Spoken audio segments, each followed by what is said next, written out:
Hello and welcome back to Energonomics. This is your host, Richa Mishra. India is currently navigating a high stakes diplomatic and strategic challenges. Over 40% of India's crude oil imports and a significant amount of LNG transits through the Strait of Hormuz, a primary conflict zone today. One won't be wrong in saying that the Strait is India's primary energy lifeline, handling a massive portion of its daily requirement. In this episode of Energonomics, I discuss with Dr. Umud Shokri the ever evolving situation and where do countries like India stand. Dr. Shokri is a Washington based energy diplomacy and energy security analyst, and he is currently serving as a visiting research scholar in the Shah School of Policy and Government at George Mason University.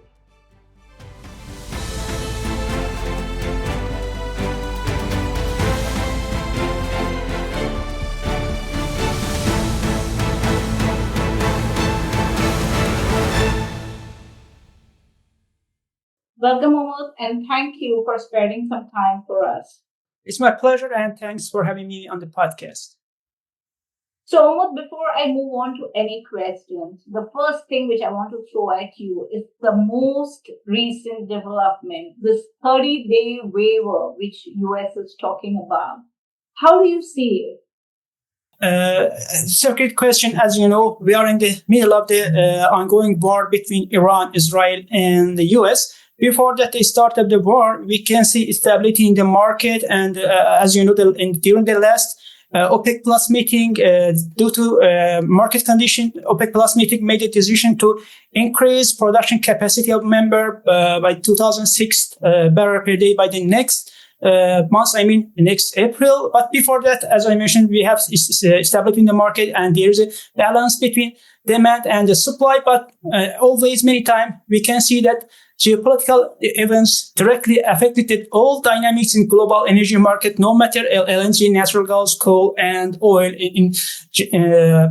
especially, and due to all ongoing war, we can see instability in the market. We can see oil price goes up. And before they started our podcast, I checked the last price, and at present the oil price is stood 89, and it's expected to reach oil price about 100 by the second week of the war. And I think after that, the COVID and the Russian invasion of Ukraine and also energy crisis, this is the ongoing war and the tension in the region. It is a huge risk toward energy market, especially demand side such as India, European Union, and East Asia, China, South Korea, and other countries as well.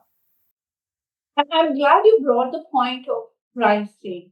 So, what is the thought which is coming to all of us mind is that what is this whole situation? First was Ukraine. Now we are seeing what is happening in Iran. We saw what happened in Venezuela.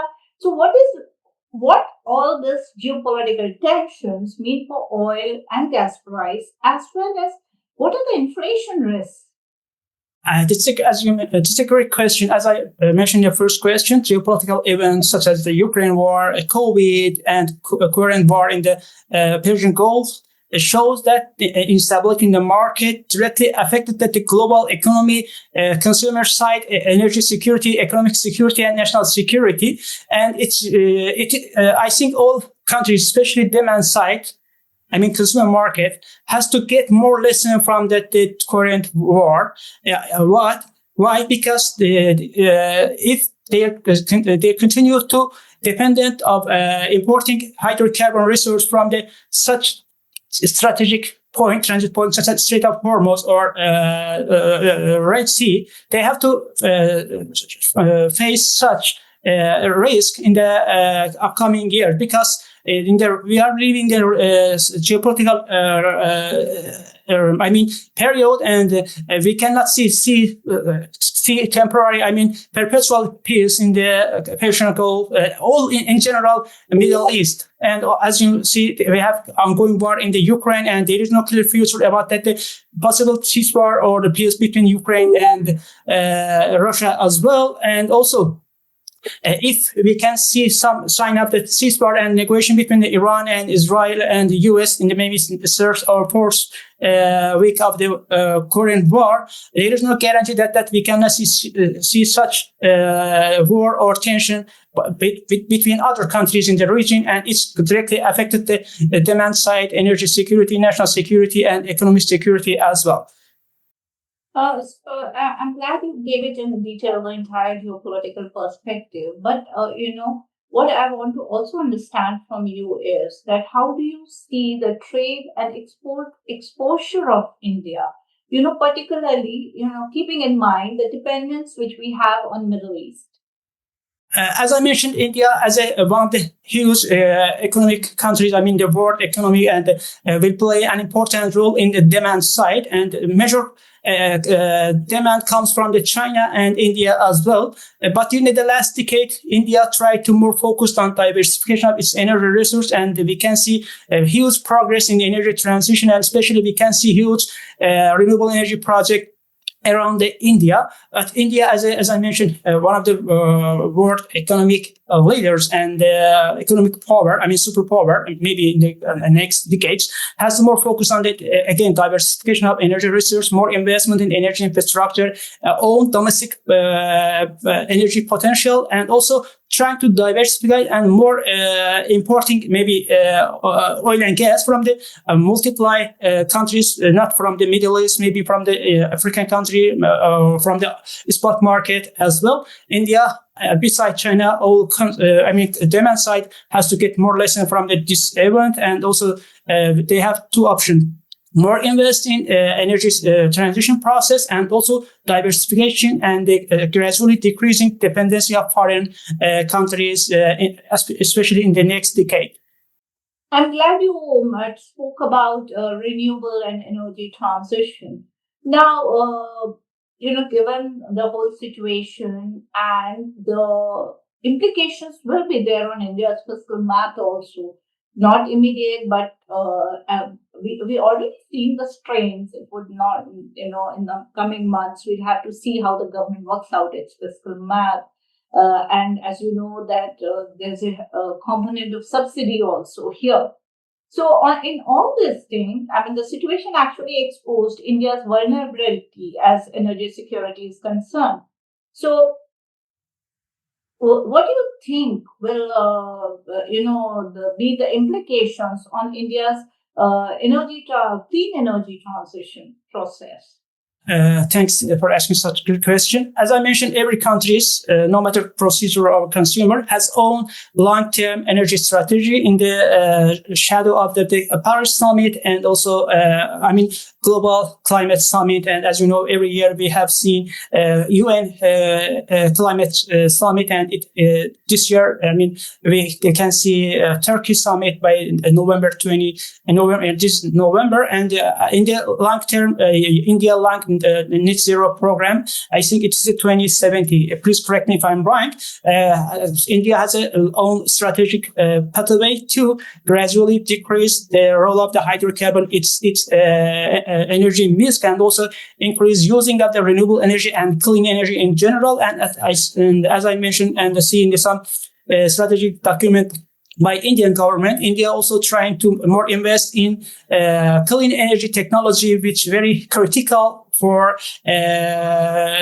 reaching a net zero program. And also India has its own plan also to invest in critical mineral as well, because critical mineral play an important role in global clean energy challenge. If the country will be able to invest and has, the huge resource of the critical mineral, will be able to play an important role, such OPEC Plus member playing right now in hydrocarbon market. At present, China has its own technology and research, and if India more invest in own research, or also try to invest the other countries' critical mineral research, India with the huge potential in renewable energy will be able to be one of the leaders in the region regarding the energy transition and also clean energy, and also reaching a global endeavor to net zero by at least 3 decades later. It's in the shadow of its own strategic plan as well. Thank you for that elaborate answer, Umud. But before I close, I know as I said, you're stressed for time and you are actually in the thick of everything. You are sitting in a place where everything is happening. So today we feel that the two, strategic autonomy and geopolitical balancing, are they becoming much abused terms today? Without the using that the de-escalation foreign policy and without the using more effective energy diplomacy in any country's relation with the neighbor and global power, such country will not be able to secure its energy security, economic security, and national security, and in the general its national interest in its relation with the neighbor and, as I mentioned, with the global power. India and other countries, especially, I have to go into more information about the India as you asked about the India. I think after the end of the war, I hope we've seen that some ceasefire in the Iran, Israel, and the US war by the maybe 2 or 3 weeks later. After that, the end of the war, we can see more endeavor from the India foreign policy to create a balance its relation with the Russia. We can see more investment by the US companies in the India energy, especially renewable energy project. We can see some investment comes from the GCC in India energy sector, and also India will be able to import maybe some more hydrocarbon from the GCC, and also in the broad sense, India also has to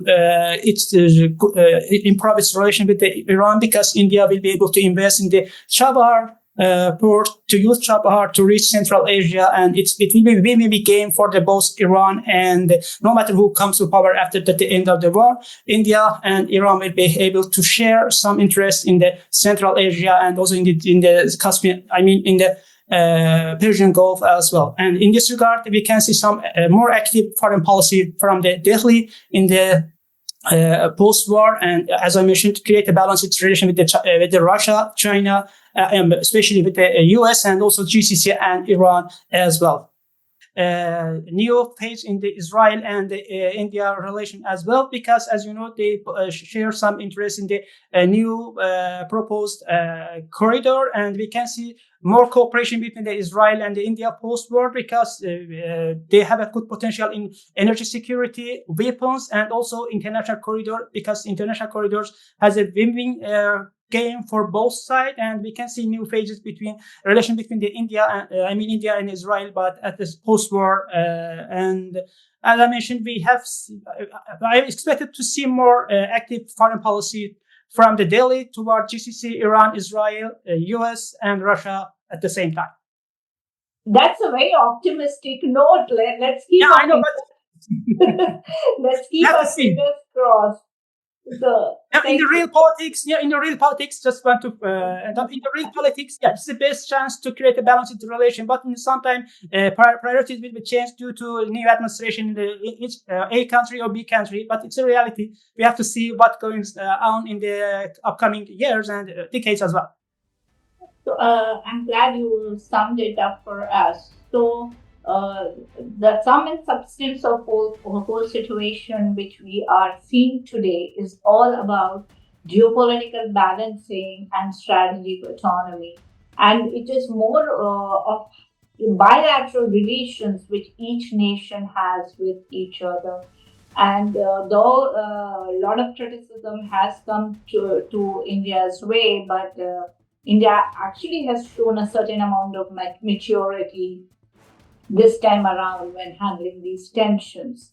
So thank you so much, Umud, for giving these clarity to our viewers and letting us know your thoughts on how the world of your part is seeing this whole situation as. Thank you so much. On a rather optimistic note, we end this episode of Energonomics. Till we meet again.